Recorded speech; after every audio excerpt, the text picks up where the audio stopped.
Roman had exactly 14 hours before the parasite won. He could feel it clawing at his spine, whispering strategies for war he'd never choose, and the only person capable of stopping it was currently locked in a gilded cage on the wrong side of his border, sold by a family too stupid to realize they just traded away the apocalypse. 6 full moons he'd waited. 6 months of orchestrating their ruin, bankruptcy by bankruptcy, until desperation made them deliver her straight to him. Now she's here. And the eclipse clock says he has one night to convince an Omega who doesn't know she's a weapon that killing him might be the kindest thing she'll ever do.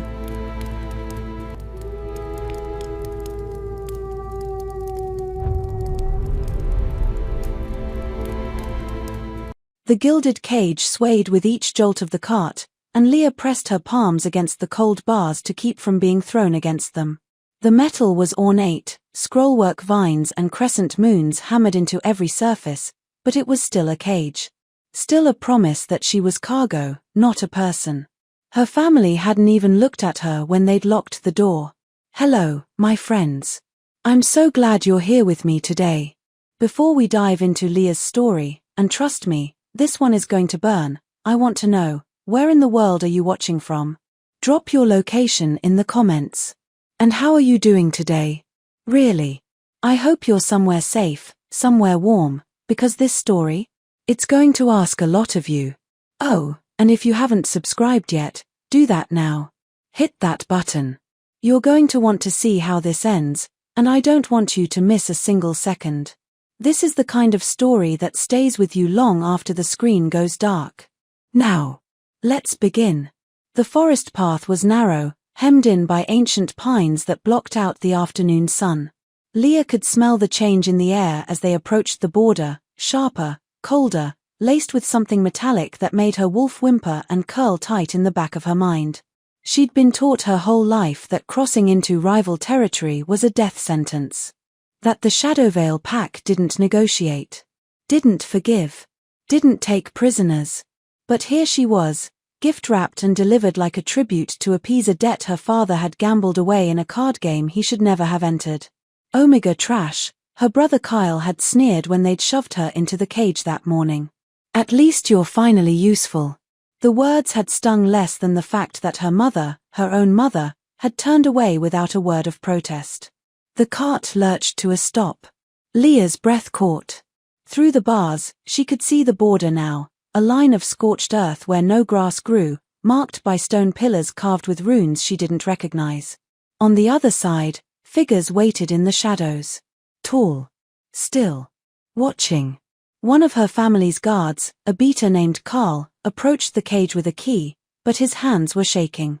"Listen," he muttered, not meeting her eyes. "I'm sorry, kid. I know this isn't. I know your dad's a bastard. But orders are orders." Leah said nothing. What was there to say?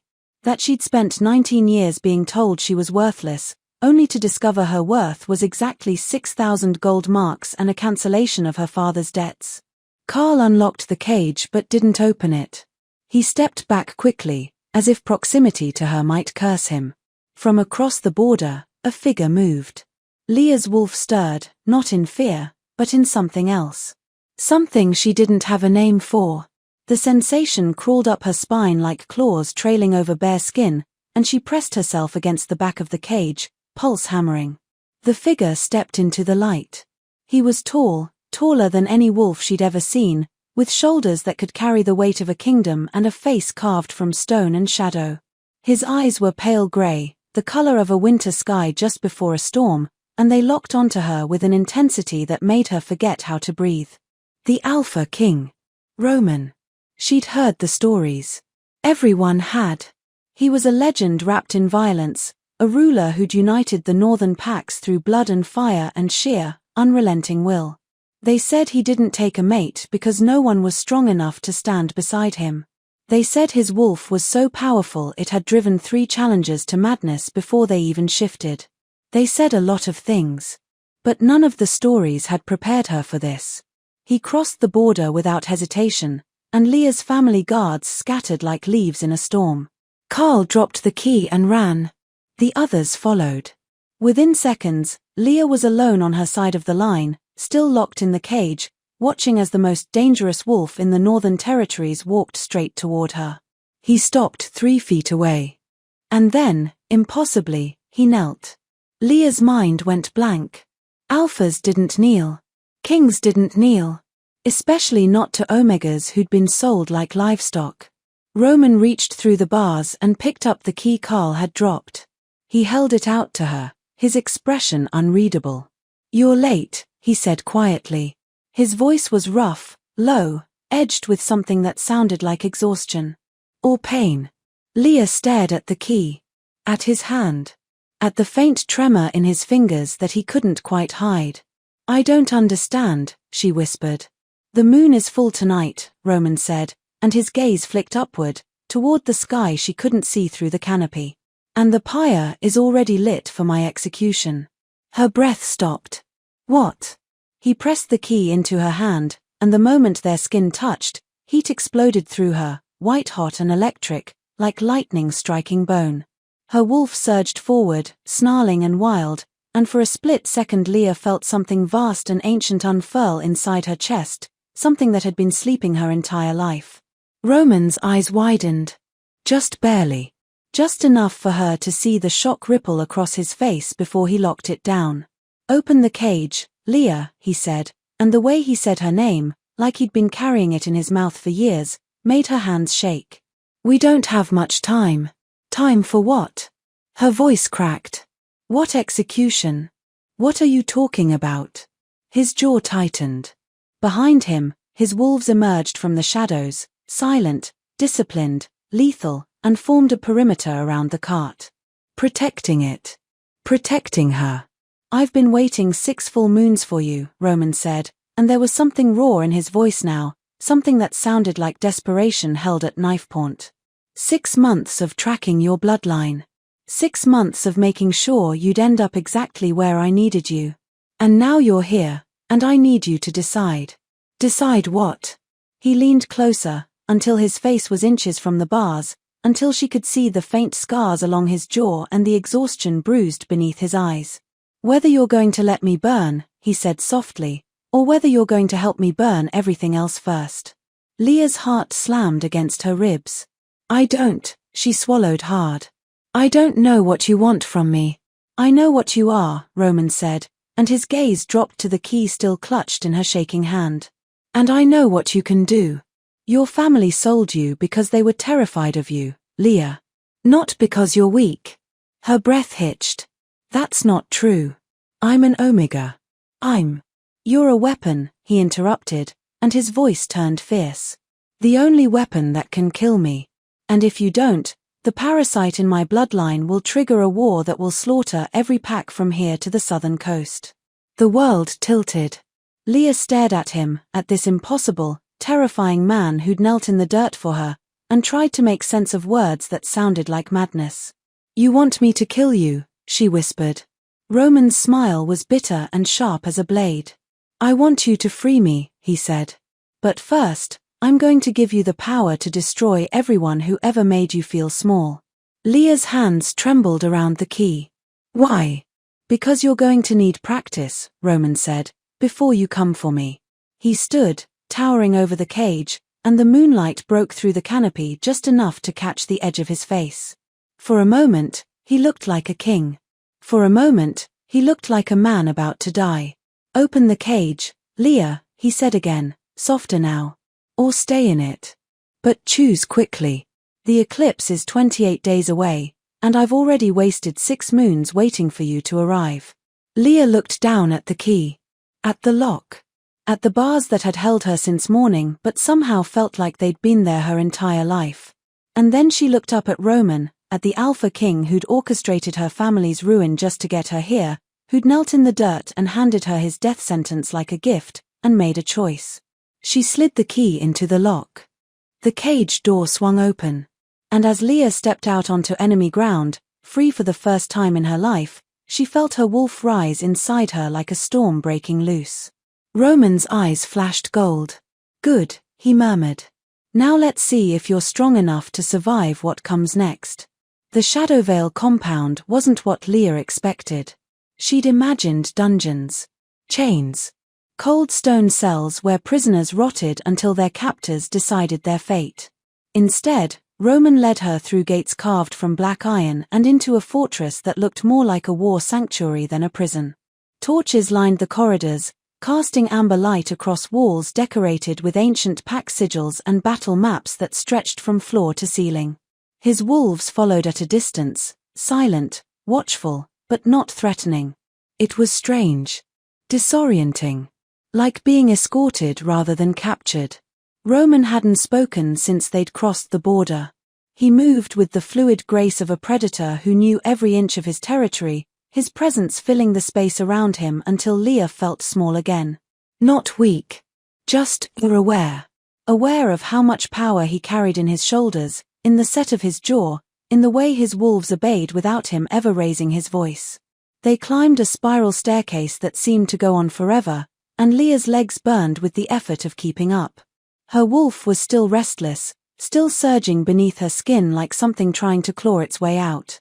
She'd never felt this before, this electricity, this hunger, this sense that her body was no longer entirely her own. "Where are we going?" she asked finally, breathless. "Somewhere you can't be reached," Roman said without turning around. "The Council of Elders has eyes everywhere. If they discover you're here before we're ready, they'll kill you before sunrise."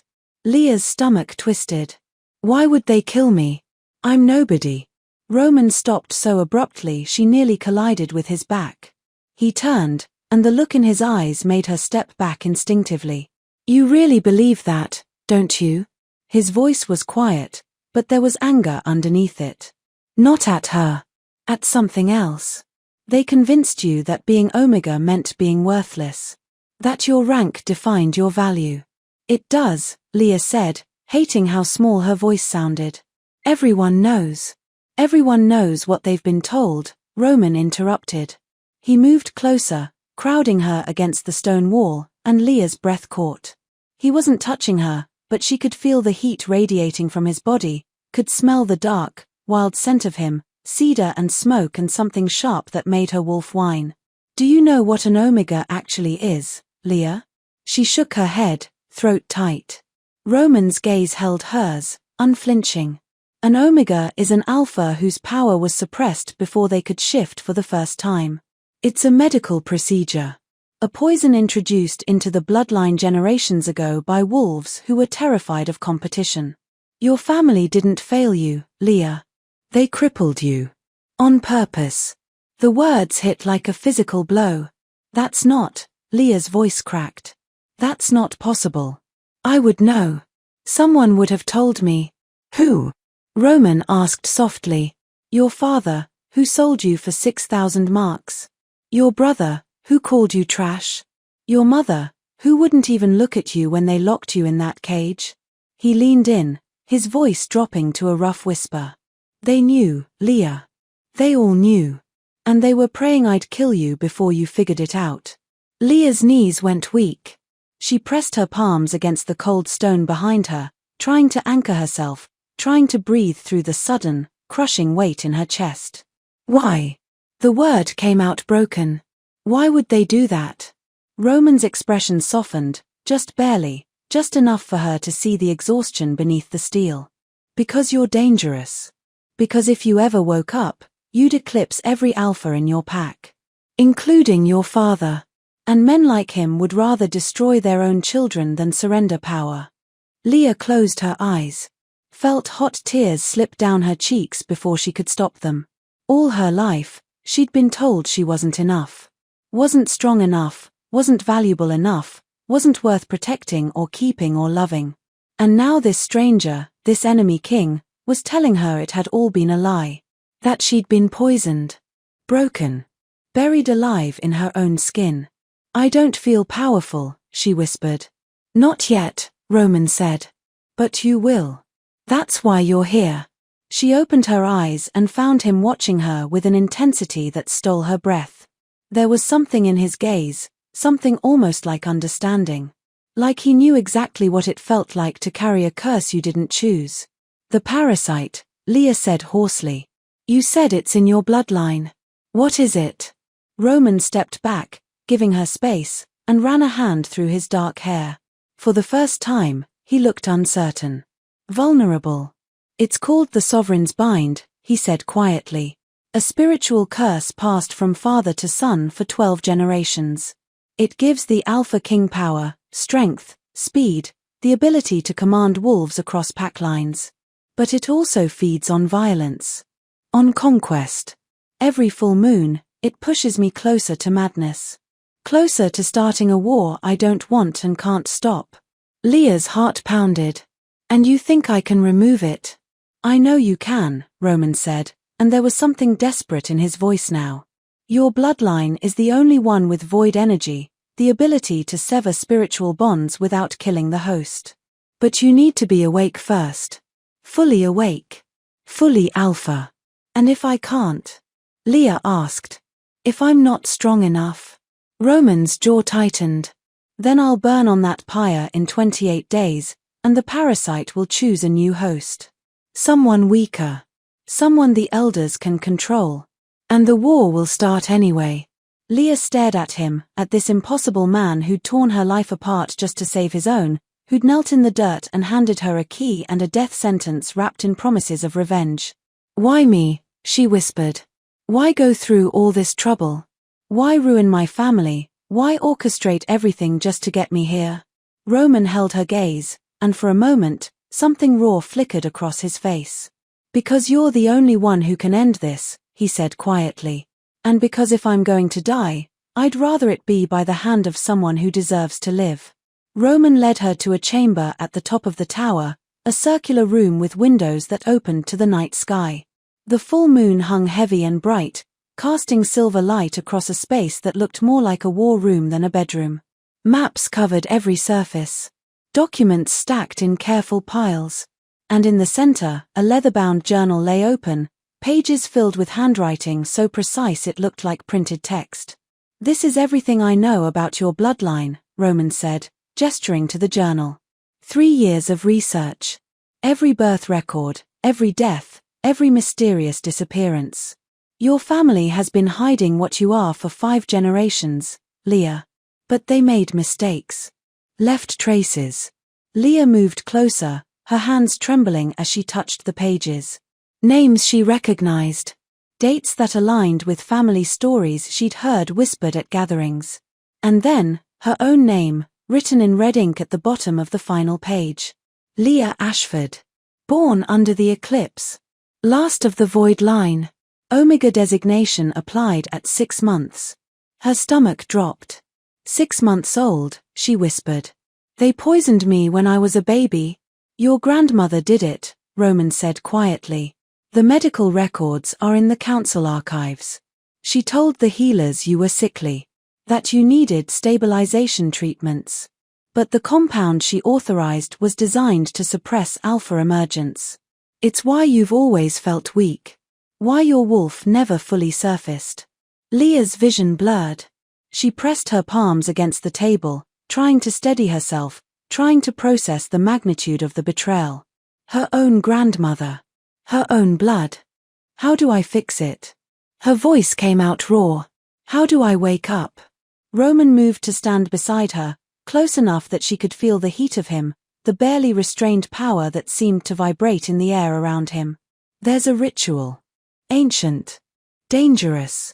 It requires you to face your wolf directly, to break through the suppression by force of will.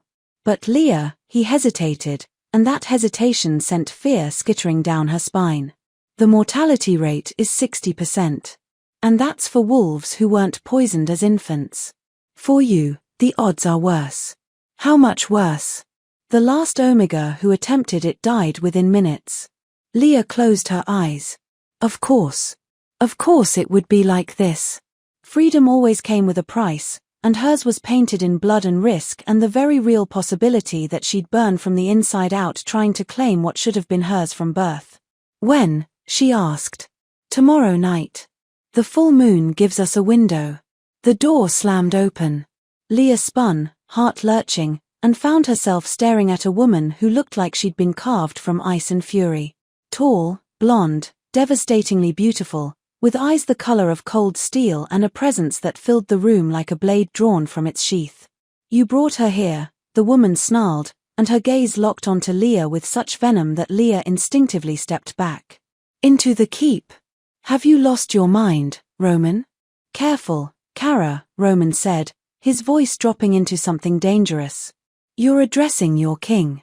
Kara laughed, sharp and bitter. "King? You're a dead man walking. We both know it. And now you've brought this Omega, into our home like she's some kind of savior." She moved closer to Leah, circling like a predator sizing up prey. "Do you have any idea what you've done? The council knows she's here. They're already mobilizing. By dawn, we'll have every elder pack at our gates demanding her head." Leah's blood went cold. "What? Oh, he didn't tell you?" Kara's smile was cruel. "That you're not just dangerous to him. You're dangerous to the entire power structure. If you wake up, if you become what your bloodline was meant to be, you'll dismantle 8 centuries of pack law. The elders would rather start a civil war than let that happen." Roman's hand shot out and gripped Kara's wrist, stopping her mid-step. "Enough." "No," Kara hissed, yanking free. "Not enough. Not nearly enough. You've been obsessed with this plan for 6 months, and now it's going to get us all killed. She's not worth it, Roman. She's not worth our pack, our people, She's worth more than this entire broken system," Roman said, and his voice cut through the room like a whip crack. "And if you can't see that, then you're as blind as the elders." Kara's face went white. For a moment, Leah thought she might attack, might shift right there in the war room and tear into Roman with everything she had. But instead, she turned that cold, lethal gaze back to Leah. "You want to know why he really brought you here?" Kara said softly. "It wasn't just to remove his curse. He engineered your family's downfall. Every bad investment, every gambling debt, every financial collapse, Roman orchestrated all of it. He spent a fortune making sure your father would be desperate enough to sell you. He manipulated your entire life, Leah, just to get you behind these walls." The world stopped. Leah turned slowly to look at Roman, and the guilt written across his face confirmed everything. "Tell me she's lying," Leah whispered. Roman held her gaze, unflinching. "I can't." The betrayal hit like a physical blow. Leah's knees buckled, and she grabbed the edge of the table to keep from falling. All of it. Everything. Her father's desperation, her family's cruelty, the cage, the sale, all of it had been manufactured. By him. "You destroyed my life," she breathed. "You ruined everything, manipulated everyone, just to get me here. Just to use me." "Yes," Roman said quietly. "I did. No apology. No excuse. Just the cold, brutal truth." Kara smiled in triumph.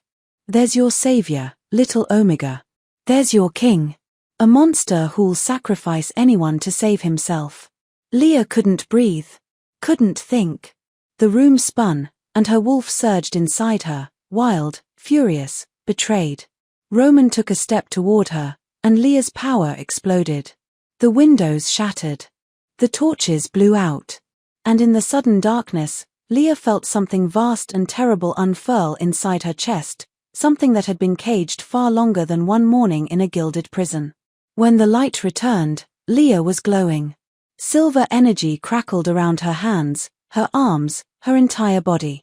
Kara had been thrown against the wall. Roman stood frozen, eyes wide with something that looked like awe and terror mixed together. And Leah finally understood what she was. "Get out," she whispered, and her voice echoed with power that made the stones tremble. "Both of you. Now." They left. Kara fled first, her face pale with shock. Roman hesitated at the doorway, his hand braced against the frame as if fighting the urge to stay. But when Leah's silver energy flared brighter, when the air itself seemed to bend around her, he stepped back into the corridor and closed the door with a quiet click that sounded like surrender. Leah collapsed the moment she was alone. The power drained out of her like water through a broken dam, leaving her gasping on the cold stone floor. Her hands shook. Her vision swam. Whatever had surged through her, Whatever she'd become for those few explosive seconds, it had burned through her reserves like wildfire through dry grass. She didn't know how long she lay there. Minutes. Hours. Time felt slippery, unanchored. When she finally managed to sit up, dawn light was creeping through the shattered windows. Her body ached like she'd been in a battle. Like she'd shifted and run for miles. But her wolf was quiet now, exhausted, maybe, or satisfied that it had finally been seen. A soft knock interrupted her thoughts. "I'm not ready to talk to you," Leah called out, her voice hoarse. "Good thing I'm not him, then." The door opened to reveal a man Leah didn't recognize, lean and dark-haired, with kind eyes and the careful posture of someone who'd learned to move through dangerous spaces without causing alarm. He carried a tray with food and water, and he kept his distance as he set it down just inside the threshold. "I'm Nathan," he said. "Roman's second. And before you throw me through a wall, I'm here to help, not interrogate." Leah eyed him warily. "Did he send you?" "No. He's currently locked in his own chambers trying not to tear apart everything he's built." Nathan's mouth quirked in something that wasn't quite a smile. "You scared him last night. That doesn't happen often." "Good," Leah said flatly. Nathan nodded like he approved. He moved to the broken windows and began picking up shards of glass with practiced efficiency, giving her space to breathe. "For what it's worth," he said after a moment, "what Roman did to your family was unforgivable. I told him as much when he first proposed the plan. But he's desperate, Leah. The parasite is killing him. Slowly. And when it finally takes over, it won't just be him who suffers." "That's not my problem," Leah said, but the words felt hollow even as she spoke them. Nathan glanced at her, his expression thoughtful. "Isn't it? You felt it last night, the power inside you. That wasn't a fluke or a stress response. That was you, waking up. And now that the process has started, there's no going back. The council knows what you are. By now, they're already planning how to eliminate you." Leah's stomach clenched. "How do you know that?" "Because I used to work for them." Nathan set down the glass shards and met her gaze directly. "I was an enforcer. Did their dirty work for 15 years. Helped suppress dozens of wolves who showed signs of unsanctioned power. It wasn't until I saw what they did to a child, a 10-year-old alpha whose only crime was being born to the wrong family, that I realized what I'd been part of." His voice had gone quiet, heavy with regret. "Roman gave me a choice when I defected," Nathan continued. "He could execute me for treason, or I could help him dismantle the system from the inside. I chose the latter. And I've spent 5 years gathering evidence, building cases, finding wolves who were victims of the same suppression tactics they used on you." Leah stared at him. "Why are you telling me this?" "Because you need to understand what's at stake." Nathan moved closer, careful not to crowd her. "This isn't just about Roman's curse or your family's betrayal. The elders have been controlling pack society through fear and suppression for centuries. They decide who has power and who doesn't. Who lives and who's quietly disposed of.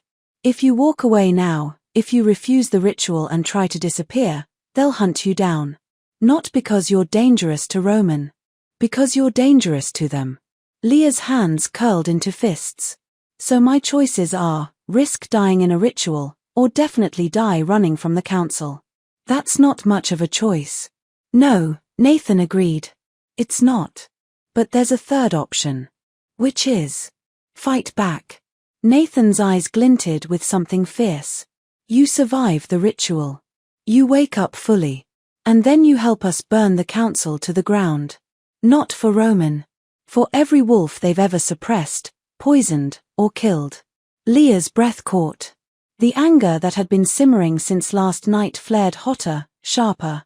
She thought of her grandmother, calmly authorizing poison for a 6-month-old baby. Her father, selling her without hesitation. Her brother, calling her trash. All of them complicit in a system designed to keep her powerless. "Roman manipulated me," Leah said quietly. "He destroyed my family's finances just to force me here. Why would I help him with anything?" Nathan was quiet for a moment. Then he said, Because he's giving you something no one else will, the military power and resources to make them all pay. Your father. Your brother. Every pack leader who upheld this system. Romans offering you revenge, Leah. Real, lasting, scorched earth revenge. Leah's pulse quickened. In exchange for killing him. In exchange for freeing him, Nathan corrected. The ritual doesn't require his death.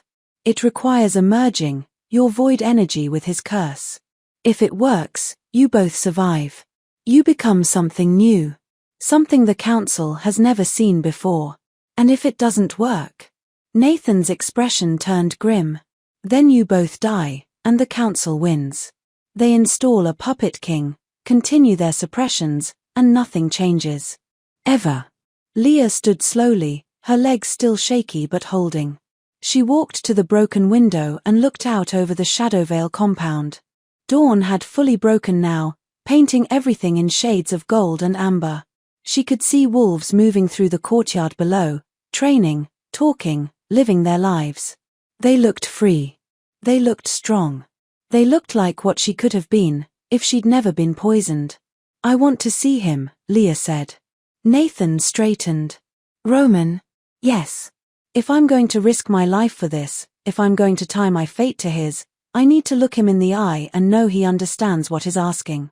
What he took from me. Nathan studied her for a long moment, then nodded. I'll take you to him. But Leah, be prepared. The full moon affects him. The parasite is stronger during the lunar cycle. You might not like what you see.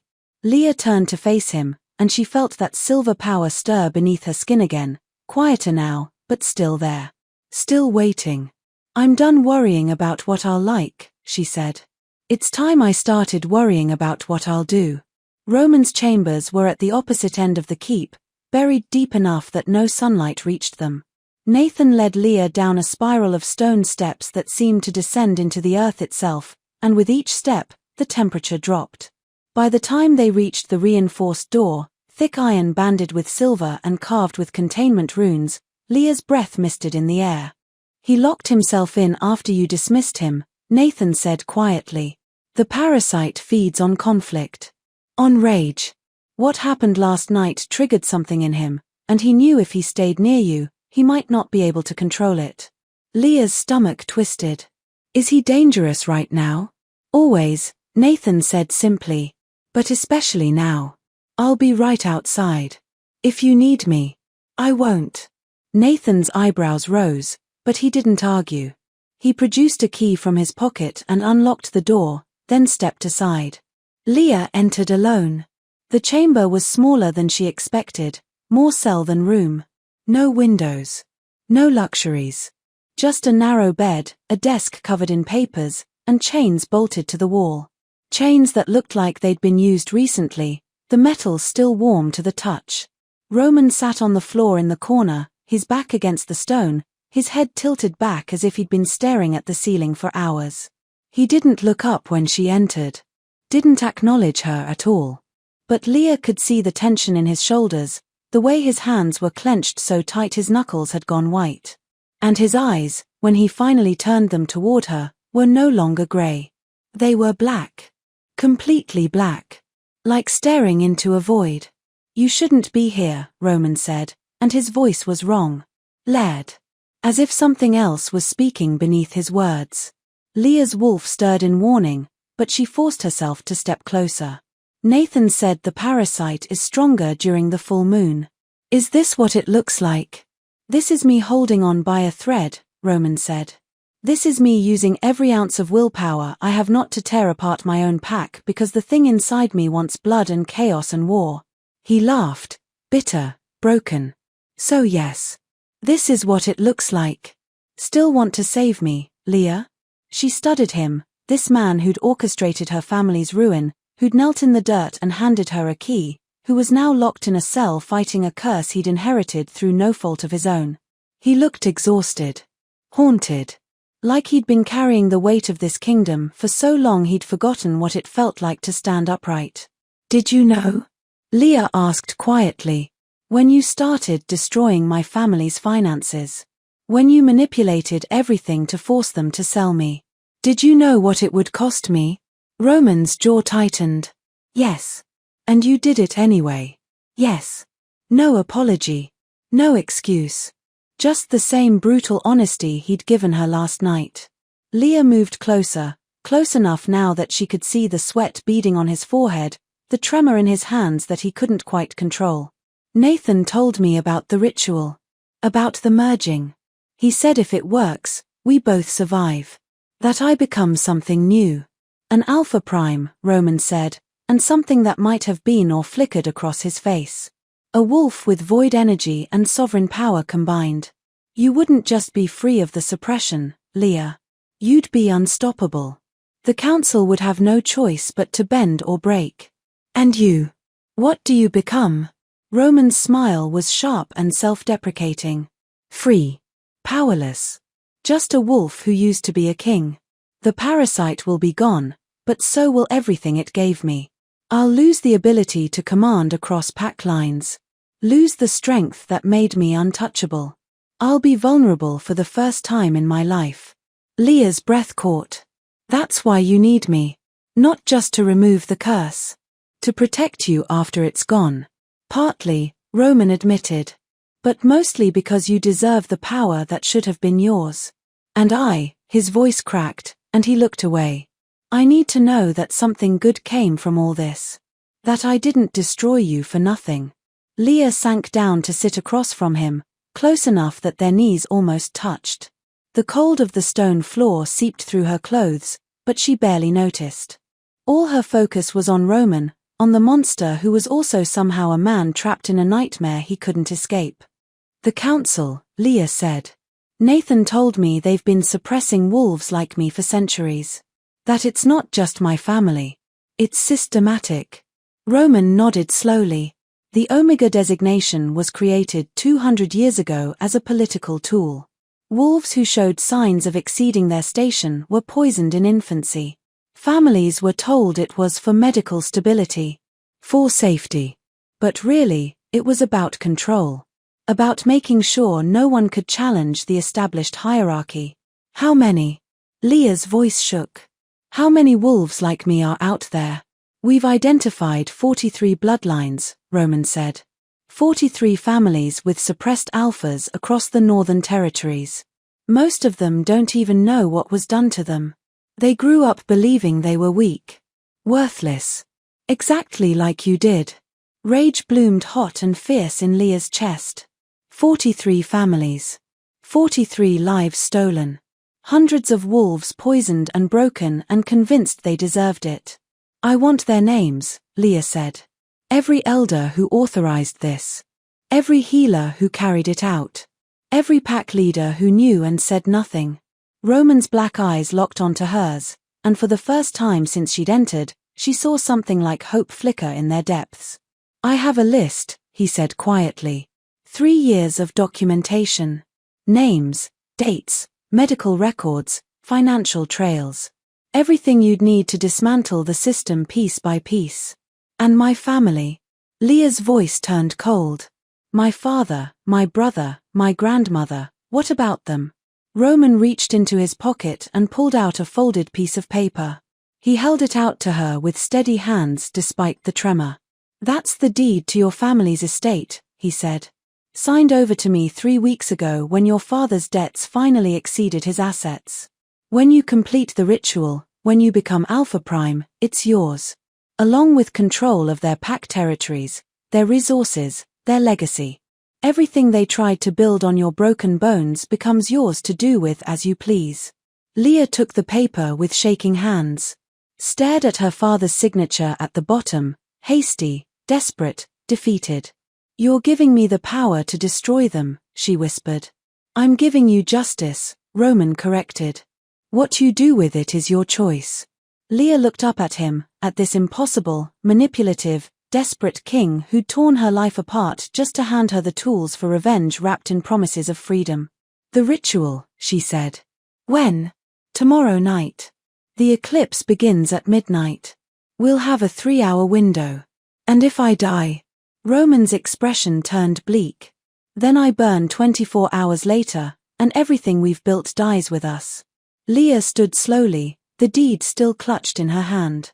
She looked down at Roman, at the king who would soon be nothing more than a wolf, at the man who'd gambled everything on her strength. "I'm not doing this for you," she said quietly. "I'm doing it for every wolf the council ever broke. For the 43 families. For the 10-year-old Alpha Nathan told me about. And for myself, for the girl who spent 19 years believing she was worthless." Roman's black eyes held hers. "That's all I'm asking." Leah turned to leave, then paused at the door. "One more thing. After the ritual. After I become what you say I'll become. I'm coming for my family first. And I don't want your interference. Their destruction is mine alone." Roman smiled, sharp and approving and sad all at once. "I wouldn't dream of it," he said softly. So there it is. The truth laid bare. Roman didn't just manipulate Leah, he handed her an empire built on her family's ashes and told her to burn it all down. And now she knows about the 43 families. The systematic suppression. The centuries of lies. Do you think she'll survive the ritual? Do you think she should forgive Roman, or is some betrayal too deep to heal? Drop your thoughts below. Tell me what you'd do if you discovered your entire life was a lie designed to keep you powerless. And if you're invested in seeing Leah rise, if you want to watch her become the Alpha Prime and make everyone who wronged her pay, subscribe now. Because what comes next is going to be brutal, beautiful, and absolutely unforgettable. The ritual chamber was ancient, older than the keep, older than the Shadowvale pack itself. Cut into the mountain's heart, the walls were covered in symbols that predated written language. Leah could feel the weight of centuries pressing down on her as Nathan led her through the entrance, Roman following several paces behind, still fighting the parasite's influence. The full moon's light poured through a circular opening in the ceiling, illuminating a raised stone platform in the center. Around it, 7 iron braziers burned with blue flame, witchfire, Nathan had called it. Fire that burned soul deep. "The merging requires both of you to be vulnerable," Nathan explained, his voice echoing in the cavernous space. "No walls. No defenses. The void energy needs to find the parasite's root, and Roman needs to accept the severance without fighting it. If either of you resists, the feedback could kill you both." Leah's hands trembled. She'd spent the entire day preparing, meditating, forcing herself to eat, trying to quiet the fear that screamed she was about to die in agony on a stone altar for a man who'd destroyed her life. But every time doubt crept in, she thought of the 43 families. The 10-year-old child. The centuries of suppression. She thought of her grandmother's cold efficiency, her father's greed, her brother's cruelty, and the fear transformed into something sharper. Hungrier. "How long will it take?" Leah asked. "Minutes or hours," Nathan said grimly. "Depends on how deep the parasite has rooted. But Leah, once you start, you can't stop. If you pull back before it's finished, the parasite will rebound stronger than before. It'll consume Roman completely within hours." "Understood." Roman stepped forward, and Leah saw that his eyes were still black. The parasite had grown stronger as the eclipse approached, feeding on the lunar energy. His movements were stiff, controlled, as if he was fighting his own body with every step. "If this goes wrong," Roman said quietly, "Nathan has instructions. The evidence against the council. The documentation for the 43 families. It all transfers to you, Leah. Whether I survive or not." "Don't," Leah said sharply. "Don't talk like you've already lost." Roman's mouth quirked in something that wasn't quite a smile. "I'm a realist. And I need you to know that even if I die tonight, you'll have everything you need to finish what we started." Leah wanted to argue, but Nathan was already gesturing them toward the platform. "We're running out of time. The eclipse begins in 10 minutes. You need to be in position." They climbed onto the platform together. The stone was warm beneath Leah's feet, heated by the witchfire, by the moon's energy, by something older and stranger than she understood. Roman stood across from her, close enough that she could see every detail of his face, the exhaustion, the pain, the desperate hope he was trying to hide. I'm sorry, he said suddenly. For what I did to your family. For manipulating you. For everything. You deserved better than this. Leah held his gaze. I did. But I'm choosing to be here anyway. Not for you. For me. I know, Roman said softly. That's what makes you dangerous. The moon's light shifted. The eclipse was beginning. Leah felt her power surge in response, that silver energy crackling to life beneath her skin. But this time it didn't feel chaotic or overwhelming. It felt purposeful. Hungry. Like it had been waiting for this moment since she was 6 months old. Take my hands, Roman said, extending them toward her. Leah hesitated for only a heartbeat before reaching out. The moment their palms touched, lightning exploded through her. She gasped, knees buckling, but Roman's grip tightened and held her upright. She could feel him now, not just physically, but deeper. She could feel the parasite coiled around his soul like barbed wire, could feel the agony it caused with every heartbeat, could feel how close he was to losing himself entirely. Find it, Roman gritted out. Find the root and pull. Leah closed her eyes and let her void energy flow. It poured out of her like water breaking through a dam, silver and cold and absolutely relentless. She followed the parasite's threads deeper, deeper, past Roman's consciousness and into the spiritual architecture of his bloodline. And there, buried so deep it had become part of him, she found the source. It was massive. Ancient. A knot of dark energy that pulsed with malevolent awareness.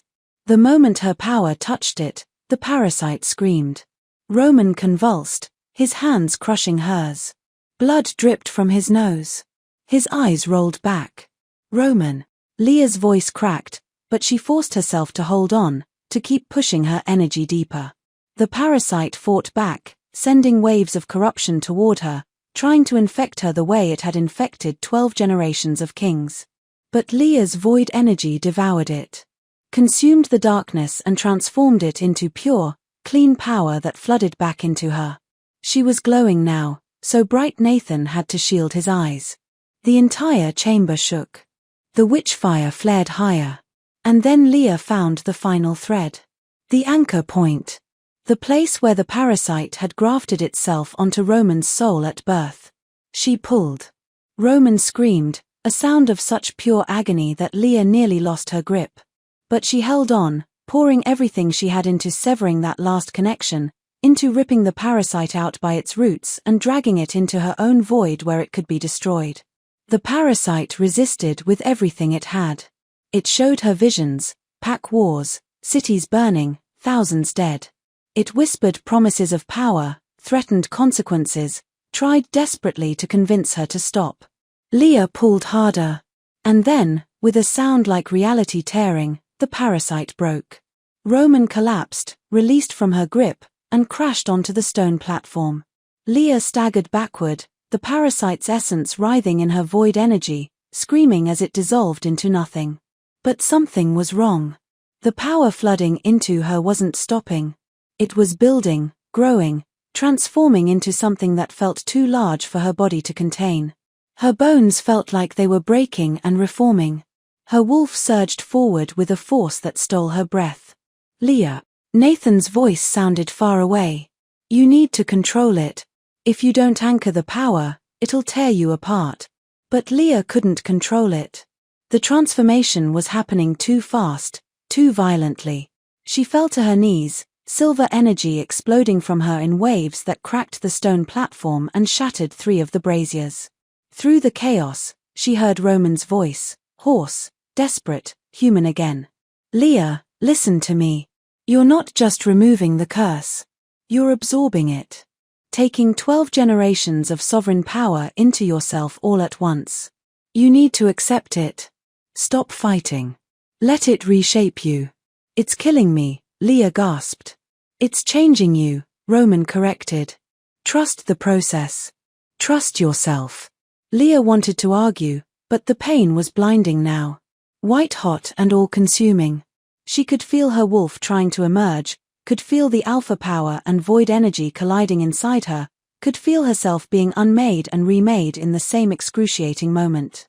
And then, just when she thought she couldn't take any more, just when she was certain she'd die on this platform, everything went silent. The power settled. Locked into place. Became part of her. Leah opened her eyes. The world looked different. Sharper. She could see every thread of energy in the room, could feel the heartbeat of every wolf in the compound, could sense the vast network of pack bonds stretching across the territories. She stood slowly, and Nathan stumbled backward, his face pale with shock. Roman stared up at her from where he still lay on the platform, and his grey eyes, grey again, finally grey, were wide with something between awe and terror. "Leah," he whispered. "What have we done?" Leah couldn't answer. She was still trying to understand what she'd become. Her reflection in the polished bronze braziers showed eyes that shifted between silver and gold, alpha and void merged into something entirely new. She could feel Roman's former power thrumming through her veins, but it wasn't controlling her. It was hers. Claimed. Transformed. And underneath it, her own suppressed alpha nature finally unleashed after 19 years of poison and lies. She was an alpha prime. The first in recorded history. Roman struggled to his feet, moving like every muscle in his body ached. Without the parasite's power, he looked smaller somehow. Still strong, still dangerous, but undeniably mortal. Vulnerable in a way Leah had never seen him. "How do you feel?" Nathan asked her carefully, keeping his distance. Leah considered the question. She felt alive. Like she'd been living underwater her entire life and had finally broken the surface. But she also felt the weight of what she carried now, not just power, but responsibility. The ability to command wolves across territories. To reshape pack bonds. To destroy or rebuild with a thought. "Dangerous," she said finally. Roman laughed, rough and exhausted but genuine. "That's an understatement." He took a step toward her, then seemed to think better of it. "The council will have felt that. Every elder, every pack leader within 500 miles just felt a shift in the power structure. They'll know something fundamental has changed." "Good," Leah said coldly. "Let them know. Let them be afraid." Nathan moved to Roman's side, offering support. "We need to move fast. The council will send enforcers by dawn. Maybe sooner. If they catch you before you're ready." "I'm ready now," Leah interrupted.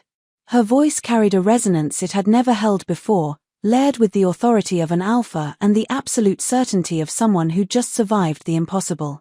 "I want the list. The 43 families. And I want communication opened with every pack in the Northern Territories. It's time they knew the truth." Roman nodded slowly. "Nathan can handle the communications. But Leah, your family. If you're going after them first, you need to do it tonight. Before word spreads. Before they have time to fortify or flee." Leah's hands clenched into fists. Yes. Her family. The people who'd poisoned her, sold her, convinced her she was worthless. They thought she was dead or broken by now. Thought they were safe in their estate, protected by walls and guards and the assumption that an Omega could never threaten them. They were wrong. "I need wolves," Leah said. "A small team. Fast and loyal." "Take mine," Roman offered immediately. "I'll come with you." "No." Leah's tone left no room for argument. "You're weak right now. You'd be a liability. And besides," she met his gaze steadily. "This is my justice. My family. My revenge. I need to face them alone." Roman looked like he wanted to protest, but Nathan put a hand on his shoulder. "She's right. And Roman, you're not her king anymore. You don't get to give her orders." The words hung in the air like a challenge. Roman's jaw tightened, and for a moment Leah saw him struggle with the loss of authority, the sudden shift in power dynamics. But then he exhaled slowly and nodded. "You're right," he said quietly. "Both of you. Take Nathan's best fighters. They'll follow your commands now. The bond recognition is automatic for an Alpha Prime." 20 minutes later, Leah stood in the compound courtyard with 5 of Shadowvale's elite warriors. They'd knelt the moment they'd seen her, not because Roman ordered it, but because their wolves recognized her authority instinctively. It was intoxicating and terrifying in equal measure. Kara was among them, though she looked like she'd swallowed glass at having to pledge loyalty to the Omega she'd mocked yesterday. But pack bonds didn't lie. Kara's wolf knew what Leah was now, even if her pride hated admitting it. "We hit them fast," Leah instructed, her voice carrying across the courtyard with alpha command. "No warning. No mercy. My father, my brother Kyle, my grandmother Margaret, I want them brought to me alive.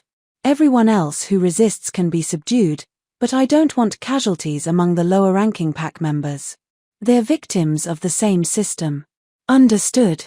"Yes, Alpha Prime," they responded in unison. The title sent a shiver down Leah's spine. 2 days ago she'd been cargo in a gilded cage. Now she commanded warriors who could tear through a pack house like a storm. Roman appeared at the courtyard entrance, leaning against the stone arch for support. He looked pale, drained, but his eyes were clear and focused. "Leah. A word. Please." She nodded to her team to wait and crossed to him. "Be careful," Roman said quietly. "Your father is a coward, but cowards are dangerous when cornered. And your brother, he's more violent than you remember. Don't let sentiment make you vulnerable." "I won't," Leah promised. Then, after a pause, "Thank you. For the warriors. For the information. She stopped, unsure how to finish. "For destroying my life to save it. For manipulating me into power. For giving me the tools to become something impossible." Roman seemed to understand her struggle. "You don't owe me gratitude, Leah. You don't owe me anything. What you become from this point forward, that's entirely yours. I just hope," he hesitated, vulnerability flickering across his face. "I hope when the dust settles, you'll remember that not everyone in this fight was your enemy." Leah held his gaze for a long moment. The man who'd orchestrated her family's downfall now stood before her powerless, exhausted, and suddenly very human. She should hate him. Part of her did. But another part recognized the desperate gamble he'd taken, the sacrifice he'd made by surrendering his crown. "I'll remember," she said finally. "But Roman, after tonight, after I've dealt with my family, we're going after the council. And I won't be gentle. I won't be diplomatic. If that's not what you want." "It's exactly what I want," Roman interrupted, and fierce approval burned in his grey eyes. "Burn it all down, Leah.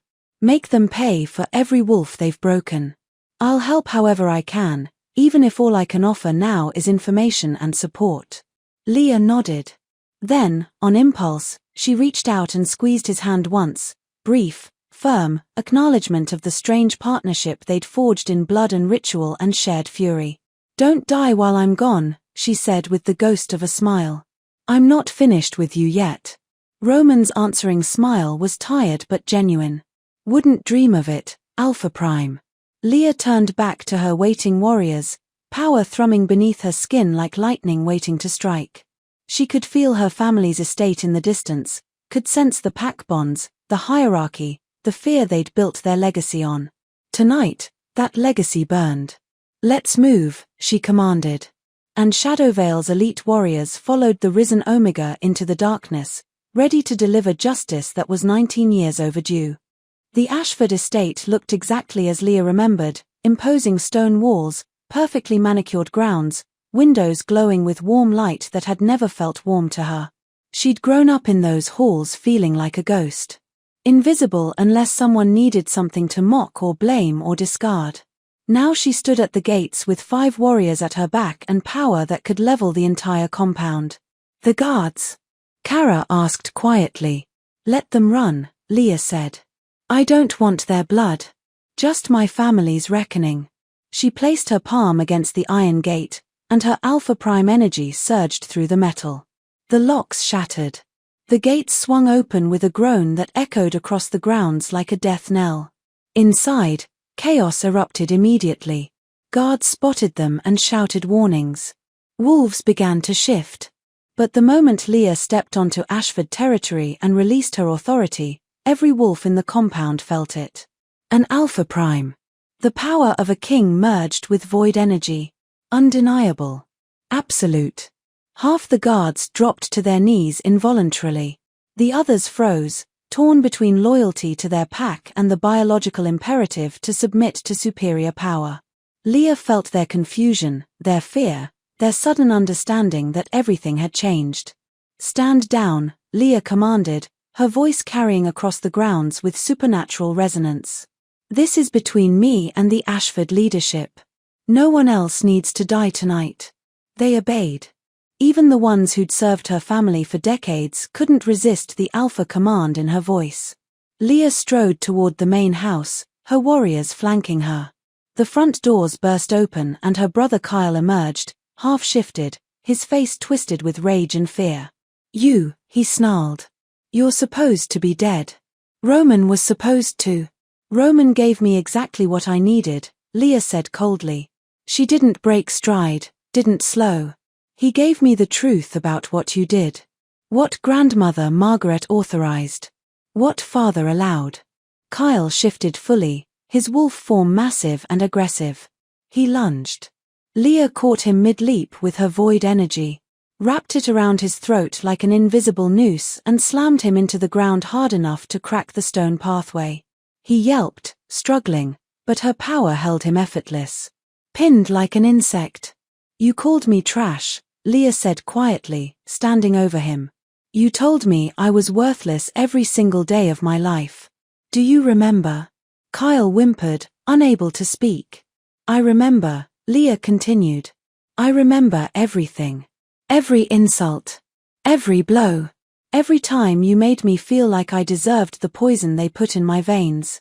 She released him, and Kyle scrambled backward, shifting back to human form.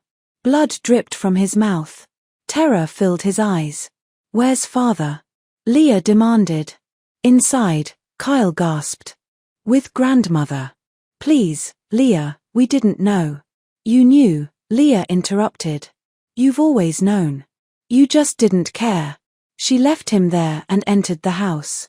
The interior was exactly as she remembered: expensive furniture, family portraits, the scent of wood smoke and old money. But it felt smaller now. Meaningless. All this wealth built on the broken backs of wolves they deemed unworthy. She found them in the formal dining room. Her father sat at the head of the table, frozen with a wine glass halfway to his lips. Her grandmother stood by the fireplace, her face carved from ice and aristocratic disdain. "Leah," her father breathed. "You're alive." "Disappointed?" Leah asked. She walked slowly into the room, power crackling around her fingers. "Did you hope Roman would kill me? That I'd just disappear and you could forget you ever had a daughter?" Her grandmother's eyes narrowed. "What have you done? What are you?" "What I was always supposed to be," Leah said. "Before you poisoned me. Before you decided a 6-month-old baby was too dangerous to live free." Margaret's face went pale. "You don't understand. The council mandated." "The council that you served," Leah interrupted. "The system you upheld. You could have refused, grandmother. You could have protected me.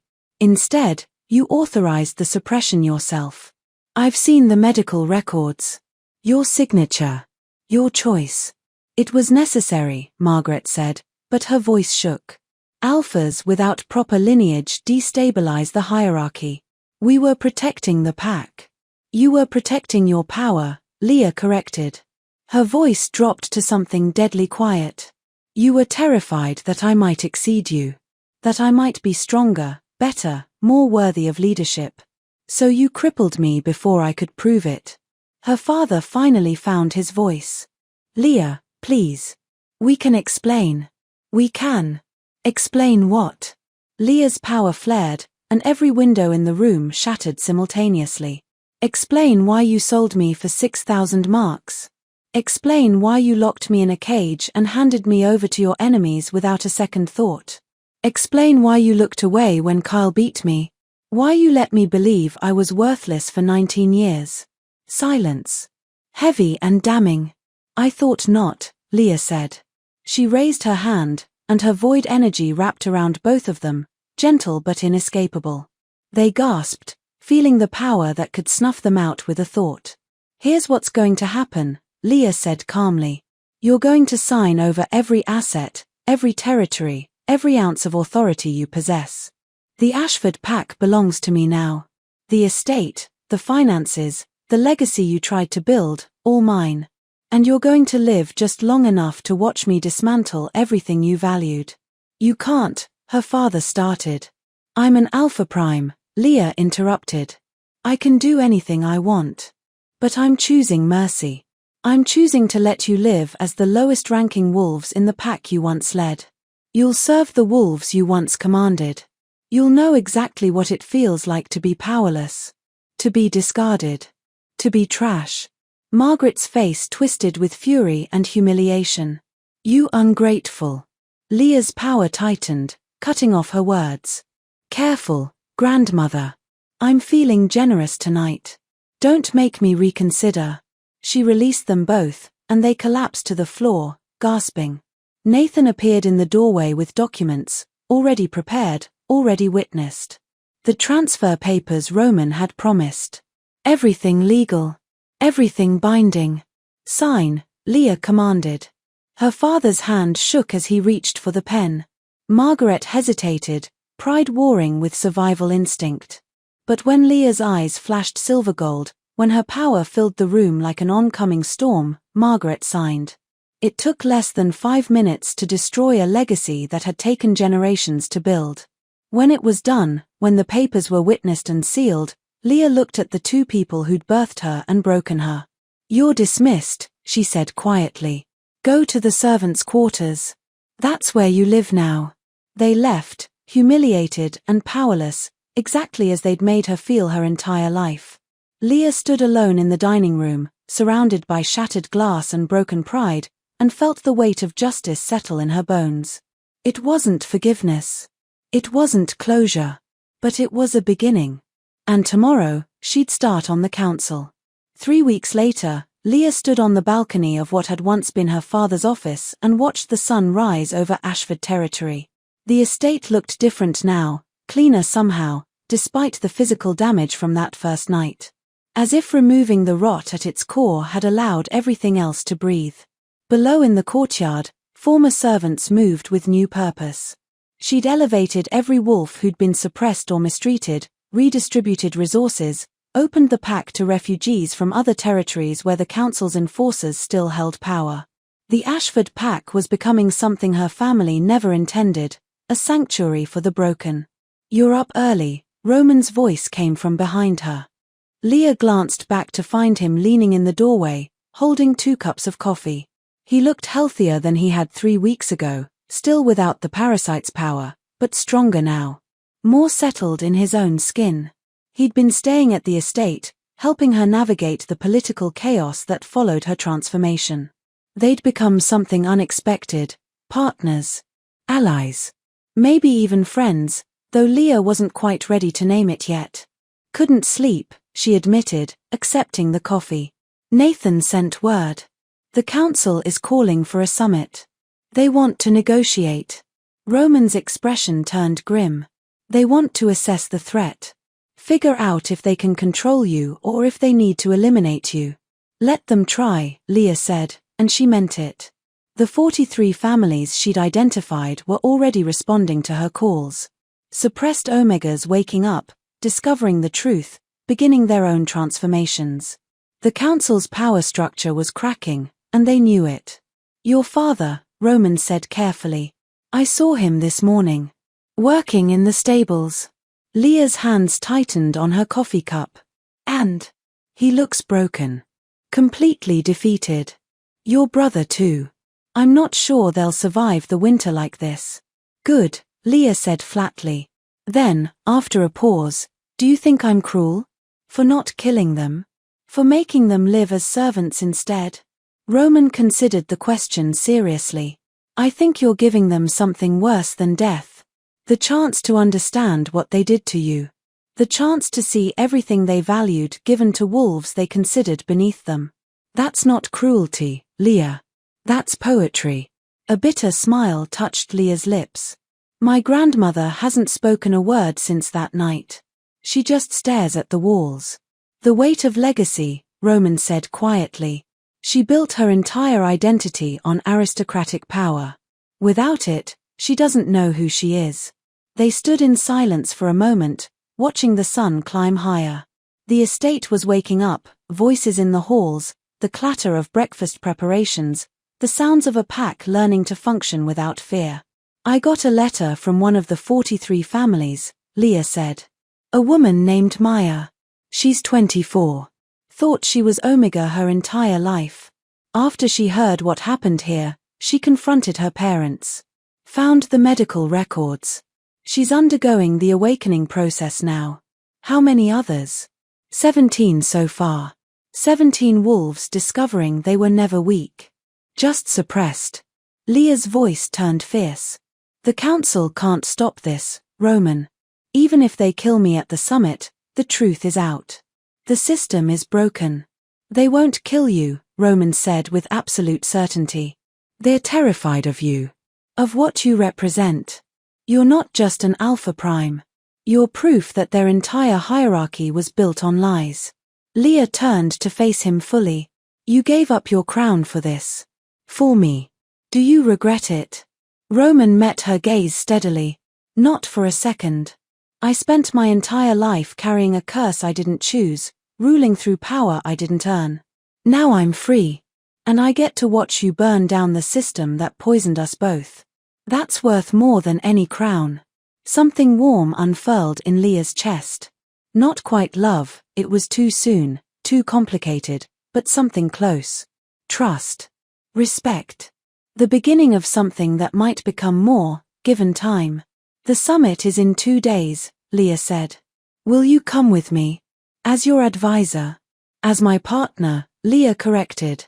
I'm going to need someone who knows how the council thinks. How they operate. Someone who's not afraid to get his hands dirty. Roman's smile was slow and dangerous. I thought you'd never ask. Over the next 48 hours, they prepared for war disguised as negotiation. Leah gathered documentation on every suppression case, every illegal authorization, every council member who'd profited from the Omega designation system. Nathan coordinated with the awakening wolves, building a network of support and resistance. Kara, who'd grudgingly earned Leah's respect through sheer competence, trained additional warriors. The summit took place in neutral territory, an ancient stone amphitheater that had hosted pack councils for centuries. 12 elders sat in judgment, their faces carved from arrogance and entitlement. They expected Leah to beg for legitimacy, to negotiate for scraps of acceptance. Instead, she walked into that amphitheater with Roman at her side and 17 newly awakened alphas at her back, and she told them exactly what was going to happen. The suppression program would end immediately. All Omegas would be tested for artificial designation. Families who'd authorized suppression would face justice. And the council itself would be restructured to include representation from every rank, not just the aristocratic bloodlines. And if we refuse? The head elder asked coldly. Leah smiled. Then I dismantle you piece by piece. I have documentation of your crimes. I have wolves willing to testify. And I have the power to enforce change with or without your cooperation. So you can adapt, or you can burn. Your choice. The elders had chosen adaptation. Barely. Reluctantly. But they'd chosen survival over pride. It took 6 months to implement the changes. 6 months of battles, political and occasionally physical. 6 months of watching suppressed wolves wake up and reclaim their power. 6 months of rebuilding pack society from the ground up. And through it all, Roman stayed. Not as a king. Not as a ruler. But as the man who'd been willing to sacrifice everything for freedom, and who now helped Leah build something better from the ashes. On the anniversary of her transformation, Leah stood once again on the balcony at Ashford Estate. But this time, Roman stood beside her not as an ally of necessity, but as something more. His hand found hers, and she didn't pull away. Do you think we've done enough? Leah asked quietly. Not even close, Roman said, squeezing her hand. But we've done something. We've given wolves a choice. The chance to define themselves instead of being defined by a system designed to keep them small. Leah thought of the 43 families, now 62, and growing. Thought of Maya, who'd written to say she'd been elected alpha of her pack by unanimous vote. Thought of the children being born now who would never know artificial designation, who would grow up free. My grandmother died last week, Leah said. In her sleep. Peacefully. I heard. I'm sorry. Leah shook her head. I'm not. She lived long enough to see everything she built crumble. To understand that her legacy was poison, not pride. That's all I needed. Roman pulled her closer, and Leah let herself lean into his warmth. They'd been through fire together, literal and metaphorical. They'd destroyed a monarchy, toppled a corrupt system, and discovered that freedom was worth any price. What now? Roman asked. Leah smiled, genuine, fierce, alive in a way she'd never been before. Now we keep burning. Until every wolf knows they were never meant to be caged.